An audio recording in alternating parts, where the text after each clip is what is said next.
Hi guys, thanks for dropping by. Welcome back to the channel, or welcome to the channel for the first time, if it's your first time here. We're going to do some comedy right now. We're watching, we're continuing the watching of the Ricky Gervais show. Today's episode is Season 1, Episode 5, Glass Houses.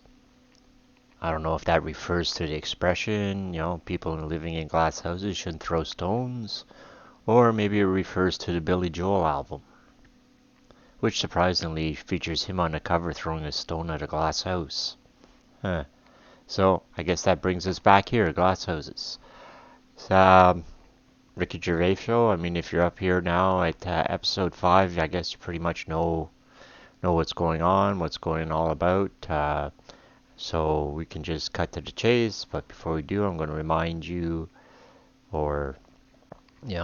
to subscribe, like the video, of course, at the end, put on notifications, and leave a comment. Out of all those, I think subscribing and leaving comments are the most important things. I need your comments to see how the channel's doing, or suggestions of videos to watch. If I've gotten to where I am right now by following people's suggestions, and it's been a kind of some strange twists and turns, I tell you, but it's been funny. So if you have anything in mind that you'd like me to watch, don't be shy. I try to get to everything that people recommend. And well, let's stop talking and watch this show. Ricky Gervais Show, Season 1, Episode 5, Glass Houses.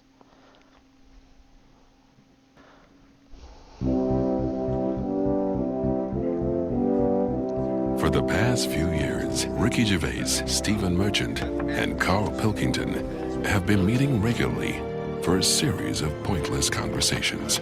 This is one of them. Testing. Is that all right? Hello and welcome to the Ricky Gervais Show with me, Ricky Gervais, Stephen Merchant. Hello. And the little round-headed buffoon that is Carl Pilkington. All right.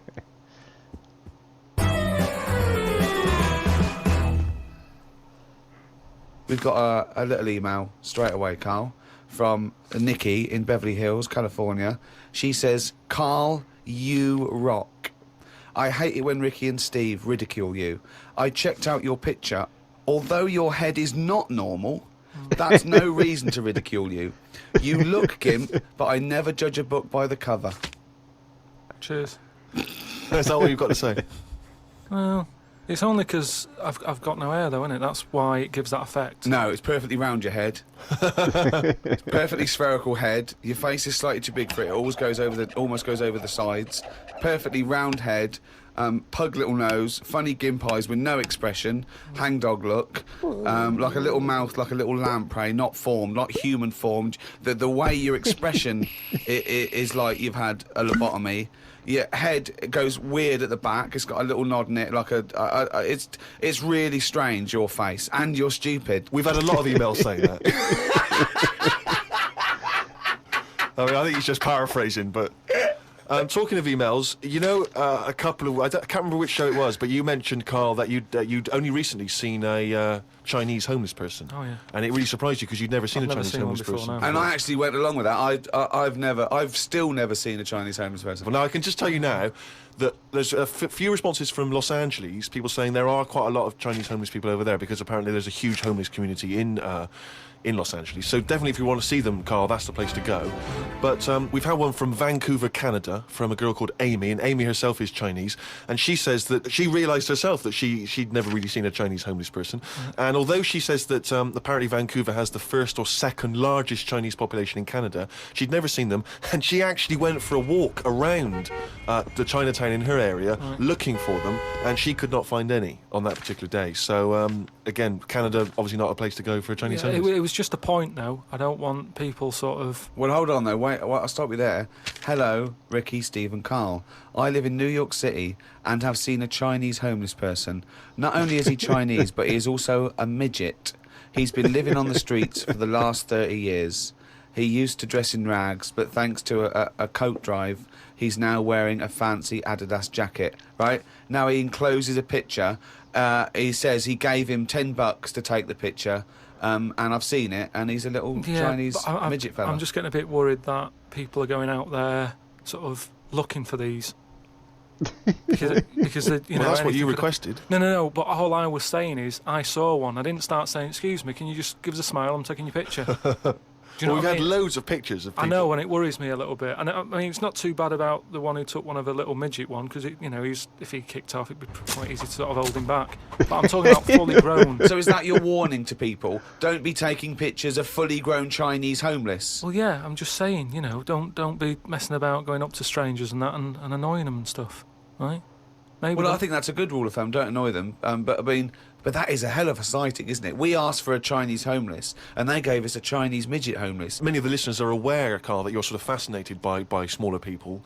Well, he's fascinated by difference, I think. Yes. I don't think he's having a go at people. You're not Never having a go. when you sort of stare at someone because they don't look like you, and let's face it, most people don't look like you. You're not having a go, are you? Well, it's like I say, the first time I saw Steve, I was never having a go. It was just, oh, that's different. but you know, like you know, Steve, I was never having a go. It's just that thing of, oh, right, interesting. What do you mean? No, just you know, I've said before about I've got used to it, and Steve it's the got same. used to it. What I don't know. Well, you know my feeling with this. I don't really know where he's coming but from. Steve knows I'm not having a go either. Yeah. Carl used to carry around a book that was called the Top 50 Freaks of All Time. Well, it's interesting you should mention that, because we actually had an email from Richie who says that he's been a fan of ours for many years, and he's listened to lots of the radio shows we've done in the past and things. And he says, of all the people you've discussed, Carl, in the past, including some of the people from your kind of odd magazines, who would you most like to spend the day with, of all those people that you've encountered? Favourite of all. Well, certainly who you would want to spend time with, who you feel would be the most fascinating, the most interesting. You know, I mean, let's just recap on Well, some there's of Pillow Man, the bloke with no arms, no legs that can roll a cigarette with his mouth. Yeah. No, not impressed with him. That's not sufficient. What about the three-legged juggler? So hang on, let's just recap. This was a man with 3 legs? 3 legs, right? Right. And it said his job, he became a juggler. Okay. Not using the gift that he'd been given. What you suggest? Anything, running, swimmer, just you know. Yeah.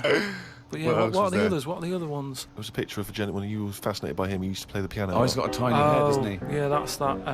That's the one who he sort of ages fast. Right. So like every other week he's having a birthday and stuff. And yeah, that was weird. He's not having a birthday every other week. His body's just aged, so as the appearance, his biology is sort of like he's 70, but he's only like 15. They don't have a birthday every week. You idiot. But yeah, I don't know about knocking about with one a long time though. That's Only for a day? suppose it depends what I'm up to. Because if we're going out and about, the Pillow Man would just be a bit of a drag. Whereas if you're going for a walk across, the 3-legged guy, ideal. So yeah. Lots and lots of people emailing just with questions for Carl. Just a couple of quick ones for you, Carl. Wendy says, if Carl had to eat the same dinner every day for the rest of his life, what would he eat? You see, it depends, doesn't it? I mainly eat just so I keep going. I'm not that bothered about, because I don't really taste it anyway. I just shove it down. You're like you're like a horse. I mean, to be honest, it annoys me the way people worry about food now and how there's so much to choose from. I think it's got out of hand. I'll watch. Any form of choice really worries you, doesn't it? No, you it's don't just, like choice. No, choice is good, but not too much. It's like with anything now. If you go into a toffee shop, there's like loads of different. Where are you going to find a toffee So shop? you're in a fairy tale. Yeah. You're in a Dickens tale in the 19th century. You're in Shrek. And And you go into a toffee shop. What are you what's your point? You go into a toffee shop. What I'm saying, you go into a shop full of toffees. You've just come from the candlestick maker. Right? You go in there and there's just too much choice. It's like what, and I can stand there up to like 4 minutes, sort of going Up to 4 minutes. So specific. 4 minutes. So he's in a toffee shop in a top hat. Well, he's only got 4 minutes. He's only got 4 minutes because he's got to get down to the pea green boat. He's saying off it. No, Good but, morrow. well, forget the toffees. Could I then. have some of your finest Oxfordshire toffees? So you'd prefer it was just one selection of toffee, that's all they've got? Well, maybe two. What I'm saying is, right, there's now too much choice. Whenever you get a menu in a restaurant, it's not like you don't just go, oh, right, what is there? Yeah, I'll have that. There's too much. It's like a book, isn't it? And you look at it all. And then you've got to that point now that people are even taking a risk when they're eating. What do you mean? You know, in Japan or China or something, they're eating that fish that if it's not cooked right, it can kill you, right? Not worth the risk, and there's so many other fish. Yeah, I agree. Why Have are mackerel, have a bit of cod or whatever. Yeah, As soon as there's a risk, take it off. Take it off I the menu. agree. I totally agree. Not worth it. We've got a fish that might or might not kill you. Well, is there anything that definitely won't kill you? Yeah, a bit of chicken won't kill you. I'll play safe then, I'll have that. I love that. I love the chicken. That's what I'm saying. But anyway, we were talking about sayings and that. Right? Stitching time saves 9. Don't. You know, I'm never going to use that. I don't think anyway. Right? Okay. Suzanne. You're does never me- going to understand it fully, are you? Suzanne repairs me stuff anyway. It doesn't really matter. But what about the one? About the one in greenhouses and that? You think that's People a who good live in one? glass houses shouldn't throw stones. Well, I'm intrigued to know if he's fully got to Hey, grips that's with what this. I said. Just Okay. give us your explanation again of what you'd take that to mean. Well, just don't be chucking stuff about. Really? So, well, if that was it, they just say that. No, but that saying's been around a lot longer than we think. That's when people probably did live in basic glass houses and stuff. No, whoa, What they mean now- now Who has ever lived in a Sorry, glass house? So cavemen went from rock to a nice crystal structure, did they?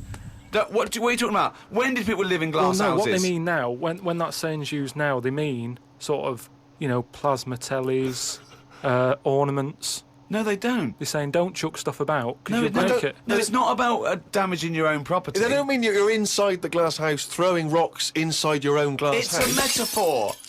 Carl, what is an analogy? It's sort of like a little story told quickly. Isn't it? It's a It is, little though, isn't it? story told quickly. To what end? Well, it depends what the story is. You see, I just prefer sort of, you know, what you say is what you mean. So people who live in a glass house have to answer the door. I don't know what that means. I don't know what that means. I mean, Because- you may be a genius because I don't get that.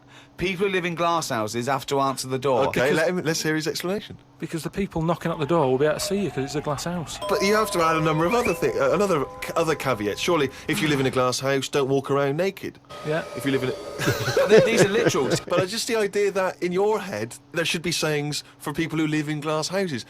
Who is it that's living in a glass No, house? well, I'm not talking about them. It's just that if everyone else is bringing up about these people who are living in glass houses, let's get to the real problems they've got. He still hasn't got to grips with the idea of the No, but it's- metaphor or the simile. Well, here's another saying, right, that I learnt recently from a mate, right? Oh, there's an elephant in the room.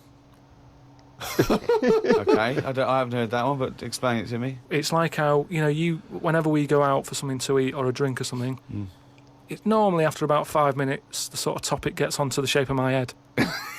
Yeah. But what I'm saying is, it's interesting how, like, I'm the elephant in the room, right? Nobody's talking about it. You mention it once, suddenly it's the talk of the town.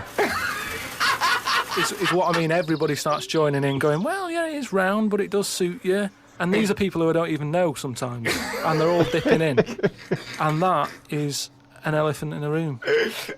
So you don't want people to discuss the shape of your head or the lack of hair. You would feel better. You would feel happier that they didn't mention that. Sometimes I think it's better that it's out there. It's made me a stronger person, though. It's the same way, you know, we were talking about religion and that. Samson Delilah, Yeah. he got weaker without hair. Whereas with me, I think it's made me stronger. But would you ever wear a wig? Not really. What I was a mean, long wig like Samson? well, the only time I wanted a wig was when I did jury duty once, wasn't it? And it was annoying that I was sat on the jury right in front of, like, these criminals, right? Everybody else has got disguises. The judges have them wigs on, right? That's not It is a disguises! disguise. That's a disguise. That's why judges wear them, right? So No! Well, then what if they print their name in the paper and have a picture? What do you mean it's a disguise? Oh, it's a disguise, isn't it? No, if it was a disguise, they'd go in with one of those glasses with a nose and the beard attached. If it was a disguise, all judges would look like Groucho Marx if it was a disguise. Well, I'm just saying that's what annoyed me when I was sat there on the front row, right? I couldn't have been any closer to the criminals, right? I was sat there and I thought, why didn't I just pop a little wig on or a pair of glasses? I've seen you in the front row at Crown Pop a Court. wig on. I'd love to see it because in this country you're not allowed to show pictures of jurors. You can't take photos in a courtroom, so there's always these sketch artists that draw drawings, and it's on the news. The idea that we'd have seen 11 people and a sort of Krusty the Clown figure would have been amazing. Yeah, I would love to see the artist do an interview because it would be like complicated people. Oh, hey, he looks into characterful, and then just a little round head. Charlie Brown. Charlie Brown sitting on the end. Carl, you said that your New Year's resolution was that you were going to learn something every day. Yeah, Have you learned anything today? If I can. Today, like, I don't know the full facts of it, but Could I just say that when someone says they learn something new every day, that doesn't count if they forget it the next day? no, Because that would be Groundhog Day learning. well, the thing I learnt today was about an octopus. Oh, Go on. What they can do is, you know, they've got 8 legs and that. Yeah. They Tentacles. can use 6 of them legs to cover their head, so they look like a little stone. And use the other 2 to run off. Right? He's thinking of Squidly Diddly. Yeah, it's a Disney image in his head, isn't He's it? thinking They're of pink. But anyway, that's you know So that's it's not the Pink main singing thing. a song in your mind and running off, yeah. No, but anyway, but something else I learnt, right? It's mainly about animals and that because that's Yeah. normally quite interesting. Yeah. There's a chicken somewhere, Oh, yeah. Oh, yeah. And Specific. and the owner of it was getting fed up because, you know, he had to feed it and that. But it wasn't. Embellishment. It Guesswork. No, come on, let's hear it. It wasn't giving anything back. No eggs. No eggs, right? So he was like, oh, I'm sick of this. Anyway, someone told him, pop a little axe next to its little house, right? So when it comes out in the morning thinking, oh, I'll have another lazy day doing nothing, right? He saw this axe and suddenly it was like, oh, right? After Next the day, chocolate thought, yeah. it laid about 6 eggs. It's rubbish. It's It's rubbish. A chicken wouldn't recognise an axe as a threat. It wouldn't be able to reason that I better start working or I'll be meat. I better start. It's absolute rubbish. Once again, it's this ridiculous thing you got that one personifying animals to reasoning powers better than yours. I mean, I think you know you make chickens and monkeys cleverer than you in your stories, which is weird. It didn't happen and wouldn't work. Next, what else haven't you learnt today? Do you think then that it's worth looking after animals then if there isn't any memory? If they don't know what's happening anyway, you're always going on about don't be cruel to things. Why would you ever want to be cruel to an animal, whether it can reason or not? No. I mean, I don't mean really cruel, but I mean like there's an advert on that's on in the in Britain, advertising some supermarket, right? And it's saying, we look at before we kill our chickens and what have you. They have a great life. This is like the voiceover, and you see happy chicken. Yeah. And it's going, we give it a good little house to live in. It's got straw. Yeah. It eats good. Yeah. And then we kill it. Right? Yes, but that's better, isn't it? Well, no, I don't think it is, though, is it? Because at the end of the day, if I was that chicken, right, I'm that chicken, loving my life. I can't believe me luck, right? It's got its nice little field that it's working on. Yeah. It's got its nice food and everything. But it's going to die. Yeah, we're all going to die. But then if you were like a rubbish chicken, that had like a rubbish life, you'd be going, oh, kill me. Carl, they're not thinking what's going to happen tomorrow. They don't know that they're going to get for the chop, are they? A chicken's not going, I'm fed up with this. I can't wait for that axe to be used on my neck. Yeah. Well, that's another now you've mentioned the cutting off of an head, right? Yeah. On the chicken. That's something else I've learned, right? It's like a pinball is mine. Amazing. Isn't it? Ding dong bong dang ding ding dong dong. Oh, head ding ding chicken head off. Bing dong. No, right, but this was in a proper science magazine as well. Right? Yeah. So you can't have a go. This wasn't something on the internet. This was printed in a magazine. You read it. Okay, and what was it? And here comes the filter. It's going to come out nonsense. Right, well- you could have Professor Stephen Hawking sitting there whispering stuff in your ear, and it could all be true. But when you said it, gobbledygook. Well, let's see then. Let's see, right? They've done another experiment, right? Yeah. They've cut somebody's head off, right? And they've worked out that when the head comes off the body, it stays alive and that No. for 30 seconds. Well, no, they don't know that. They can never know that. No, they did it. They did this No. experiment. What's alive? The What's head. alive? But there's loads of issues here. One, no one's experimenting with human beings cutting their head off, Carl. Well, Two, no. Sorry, you read No. this in what? Executioners Monthly? This Yeah. is in No, a two, proper... Carl. It's what your definition of alive is, because you can be alive and have no conscience. No, but this is where it gets weird, right? Yeah, I haven't told you that. this is where it goes. You talking about it? So the head's off, Yeah. right? And what they did was they chucked a load of questions at it. All sanctioned by the government. Yeah, this is all fine. So the head lands perfectly on the neck and goes, "What do you want to know?" And it said, So they're asking questions, and it's going, do you know what? To be quite honest, I don't answer your questions. I'm a little bit annoyed about the execution still. well, that was the interesting thing. They said it's about... No, it's not. It didn't happen, Carl. me hear. Oh, don't talk Let me shit. hear it. What are you talking about? Who these people around in white coats going, quick, ask it a question. It's bleeding. Right, so they said for about 25 to 30 seconds. The last 5 seconds, it is sort of like, can't be bothered answering them. Right, well, prior to that. But, prior to that. apart from that, they were chucking stuff. I don't think it spoke. I don't think it was like, 2 and 2, 4 and stuff. It was more, it was to do with blinking. So blink once if you say yes, blink twice. So I told it, said, listen, when you die, you're probably not going to be able to talk because your jaw's going to be on the ground. You're not going to be able to open your mouth. If you do, you'll fall over backwards and hit your head. Now listen, blink 1 for yes and 2 for no. Yeah, right, yeah, not too bad. Yeah, is the axe nice and sharp? Yeah, Promise? you're Do you talking promise? shit again. You promise to do it? Yes. All Yeah, right. well, yeah. The thing is, they wouldn't be able to do it with you because if they cut your head off, it would just roll. It would roll away because it's perfectly spherical. They would go, oh no, there's Plus, no. it takes about 20 seconds whenever you ask Carl anything for the question to process and for him to start to formulate an answer. Carl, it's what we've all been waiting for. Oh, chimpanzee that monkey news. Right, well, this one sent in from Sam in New York, right? And it's about a fire that happened, right? In a really, do you know, like in New York, they have loads of big buildings, don't they? Yeah. Right, really, really tall ones and Skyscrapers, stuff. Yeah. And there was a fire in one of them, right? So they did as expected. They called up, fire brigade and that. They turned up, right? Fire engine parked up. It's like, right, where's the fire? And they said, oh, it's on like floor 100 or whatever. And they said, oh no, we've brought the fire engine with the short ladders. Stupid mistake, but go on. Right. So anyway, so they said, well, how are we going to get up there? Yeah. We can't. But they've only brought the short ladders. No, we can't. Let's go home. Yeah, Okay, forget that it. was monkey news. So they said, well, there's a lot of like grippage. Because they made up words. The fireman, the NYPD fireman. There's a lot of grippage. On the side of the building and stuff. So anyway, they said, why don't we just go and get a monkey, right? So they got a monkey.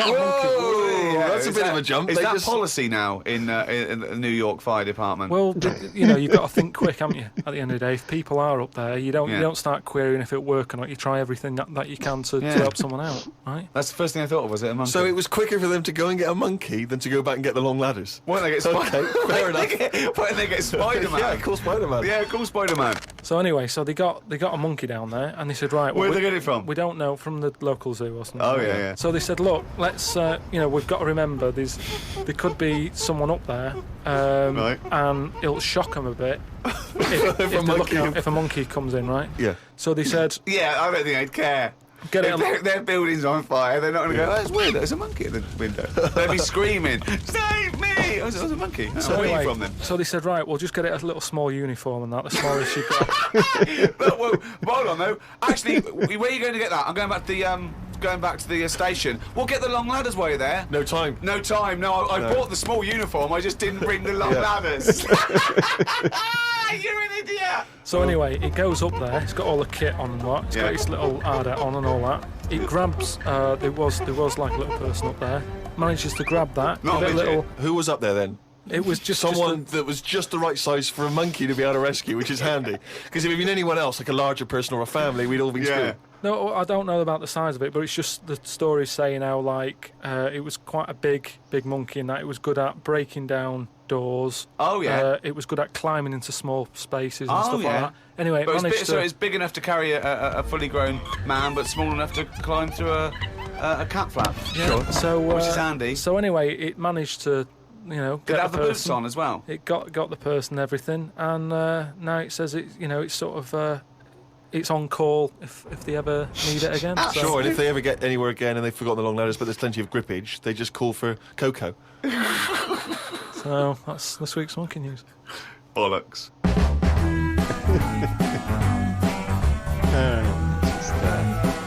Okay, so that was the Ricky Gervais show, season 1, episode 5, Glass Houses. So they didn't mention Billy Joel at all, so maybe I was a little off there. Anyway, it was Carl and Ricky there. I don't know. I don't know how he comes up with all this stuff. If maybe he's making it up or I don't know. Anyway, we're going to be watching episode 6 very soon. It's 6 next? Yeah, 6. And so thanks for watching. Hope you liked the video. Hope you subscribe to the channel. Put on notifications and leave a comment. We'll see you next time. Have a nice day.